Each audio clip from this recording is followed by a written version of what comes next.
तो क्या अशोक चौधरी ये मानेंगे जिनके बेटी को हराने के लिए पूरा जोर लगा दिए थे महेश्वर हजारी खुद भी, जबकि महेश्वर हजारी जेडीयू में रहते हुए Congress candidate one man army के रूप में किसी को देखा जाता है, नीतीश कुमार को देखा जाता है। अगर नीतीश कुमार की इच्छा नहीं चलो ठीक है, लेकिन जेडीयू में खुद का अपना कोई बहुत बड़ा दलित चेहरा है नहीं। तो महेश्वर हजारी के रूप में एक दलित चेहरा है, मंत्री है, तो क्या उसको भी खोना चाहेंगे नीतीश कुमार?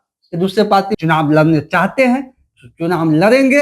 अब किस पार्टी से लड़ेंगे ये बताने वाली बात हुई है, ये समझने वाली बात होगी कि किस पार्टी से लड़ेंगे। जेडीयू से टिकट मिल जाता है तो मुश्किलें कम हो जाएंगे। जेडीयू से टिकट मिले मुश्किलें इसलिए कम हो जाएंगे कि जेडीयू एनडीए का हिस्सा है। हजारी का मन या उनके पिताजी का इच्छा, दोनों का एकदम 100% इच्छा हो कि हम चुनाव लड़े। नमस्कार, मैं प्रशांत और आप देख रहे हैं हमारा विशेष नेक्स्ट जनरेशन में आज हम बात करेंगे महेश्वर हजारी के बेटे सन्नी हजारी को लेकर। आप सभी को पता है लोकसभा के चुनाव में क्या कुछ हुआ, जेडीयू के अंदर किस प्रकार से नीतीश कुमार ने कटाक्ष कसा, क्या कुछ समस्तीपुर में हुआ जब नीतीश कुमार पहुंचे थे, तमाम तरह की चीजें हुई। लेकिन अब एक बार फिर से महेश्वर हजारी अपने बेटे के लिए फील्डिंग लगाते हुए नजर आ रहे हैं। इस मुद्दे पर बातचीत करने के लिए हमारे साथ वरिष्ठ पत्रकार अमित सिंह जी हैं। एक बार फिर से नेक्स्ट जनरेशन में आज बात करेंगे सन्नी हजारी की। क्या लग रहा है सन्नी हजारी को लेकर क्या कुछ चलने वाला है बिहार में इस वक्त? सन्नी हजारी को लेकर क्या कुछ चलने वाला है बिहार में? सन्नी हजारी का मन या उनके पिताजी का इच्छा, दोनों का एकदम 100% इच्छा हो कि हम चुनाव लड़े। राजनीतिक लोग हैं, पहले भी सन्नी हजारी जो प्रखंड प्रमुख रहे हैं जेडीयू में रहते हुए, तो ऐसा नहीं है कि उनको चुनाव लड़ने की इच्छा खत्म हो गई है। चुनाव लड़ने चाहते हैं, चुनाव लड़ेंगे। अब किस पार्टी से लड़ेंगे ये बताने वाली बात हुई है, ये समझने वाली बात होगी कि किस पार्टी से लड़ेंगे। कांग्रेस से लड़े हैं, उसी से लड़ेंगे।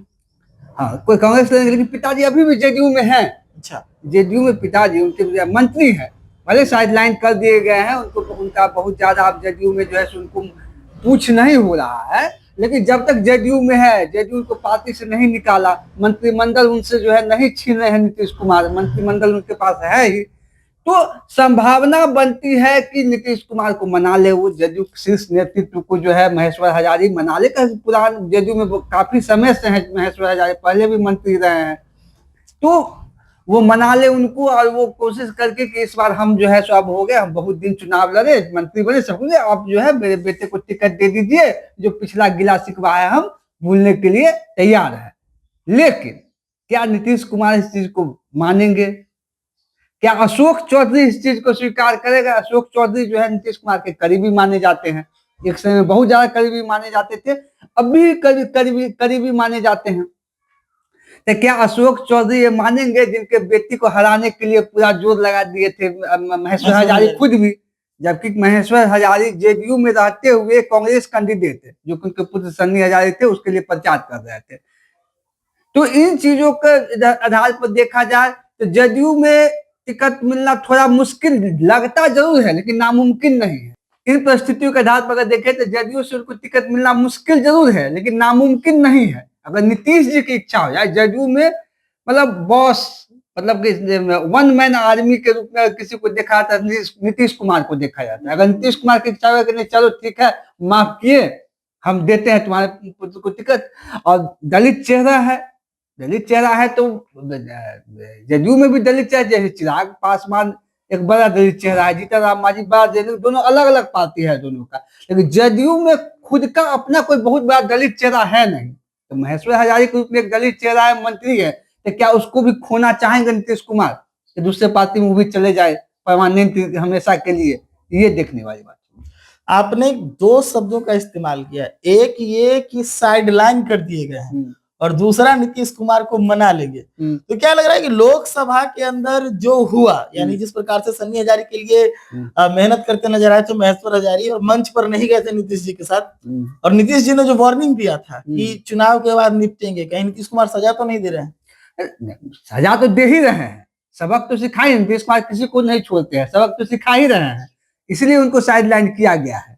ऐसा नहीं है कि उनको छोड़ दिया गया है कि नहीं आप फ्री हैंड है, आप गए तो गए, लेकिन राजनीति है, राजनीति में कुछ भी संभव है। नीतीश जी तो लालू जी को भी छोड़ के आए थे, फिर लालू जी के साथ गए, नीतीश जी एनडीए को छोड़ के गए थे, फिर एनडीए के साथ आए, तो राजनीतिक लाभ के लिए अगर उनको लगेगा कि महेश्वर हजारी हमारे लिए जरूरी है, रहना चाहिए, तो वो उनके लिए प्रयास कर, उनके लिए उनको टिकट का कंफर्मेशन कर सकते हैं कि आपके पुत्र को टिकट। अगर उनको पुत्र को विधानसभा चुनाव में टिकट जदयू दे देती है तो कोई कारण नहीं बनता है कि महेश्वर हजारी किसी दूसरे जगह जाएंगे, कोई कारण नहीं बचता है।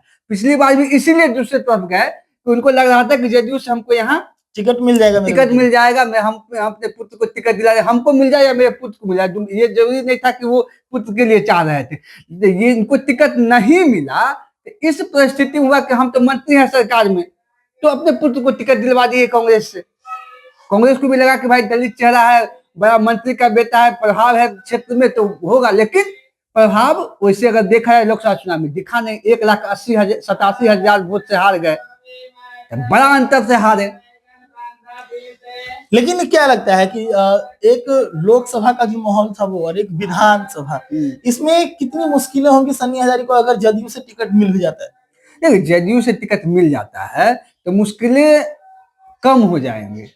जदयू से टिकट मिले मुश्किलें इसलिए कम हो जाएंगी कि जदयू एनडीए का हिस्सा है। अगर जो सीट पर समस्तीपुर में उसे टिकट मिलेगा, मतलब रिजर्व सीट ही ज्यादातर चांस है, रिजर्व सीट मिलेगा, तो वहां पे चिराग पासवान की पार्टी, जेडीयू, बीजेपी, मांझी की पार्टी सब मिलकर चुनाव लड़ेगी ना, तो उसका जो है उसको फायदा ही मिलेगा, उनका सीट और आसानी से निकल सकता है। लेकिन फिर यहाँ भी एक पॉइंट है कि क्या चिराग पासवान की पार्टी या चिराग पासवान उस तरह से सपोर्ट करेगी उसको, उनके समर्थक जो वोटर है उनको समर्थक, हालांकि दोनों एक ही अति से आते हैं, दलित ही हैं, लेकिन है कि क्या उनके वोटर सपोर्ट करेंगे? हमको लगता है कि सपोर्ट करेंगे, क्योंकि अगर कैंडिडेट दूसरे अति का होता, समुदाय का होता, तो शायद दिक्कत था, लेकिन दलित ही कैंडिडेट है और एनडीए के कैंडिडेट है, तो कोई दूसरा कारण वैसे इसी में जो है सो वोट जो है पोलराइज होता है कि हाँ चलो अपना कैंडिडेट है, साथ में ही है, तो चांसेस है कि ज्यादातर चांस रहेगा कि उनको निकलने का चांस रहेगा, जीतने के चांस रहेगा। आप चिराग पासवान को बारे में कह रहे हैं कि समर्थन दे सकते हैं, लेकिन अभी उपचुनाव हुए हैं, दीपा मांझी का समर्थन देने नहीं पहुंचे थे, ऐसा तो नहीं दिखेगा? वही बोले क्या अगर उस चीज को भुला देते, वो प्रचार करने के लिए पहुंच जाते हैं। चिराग पासवान एक भी सभा अगर उस विधानसभा क्षेत्र में कर देता है जहां सन्नी हजारी चुनाव लड़ रहे हैं, तो चिराग पासवान का जो वोटर है वो उनको वोट करेगा। और जब चिराग पासवान का वोटर उनको वोट करेगा, जेडीयू का जो अति पिछड़ा वोटर है उनको वोट करेगा, बीजेपी का जो स्वर्ण वोटर है उनको वोट करेगा, तो ऐसा नहीं लगता है कि वो जो है चुनाव में मतलब कि आसानी से हार जाएंगे, मतलब जीत सकते हैं। चलिए, तो आज नेक्स्ट जनरेशन में हम बात कर रहे थे महेश्वर हजारी के बेटे सन्नी हजारी की। इसको लेकर क्या कुछ कहा इन्होंने, आपने साफ तौर पे सुना। और भी अपडेट देंगे एक अलग नेक्स्ट जनरेशन के एपिसोड में एक नए नेता की। जुड़े रहिएगा हमारे साथ।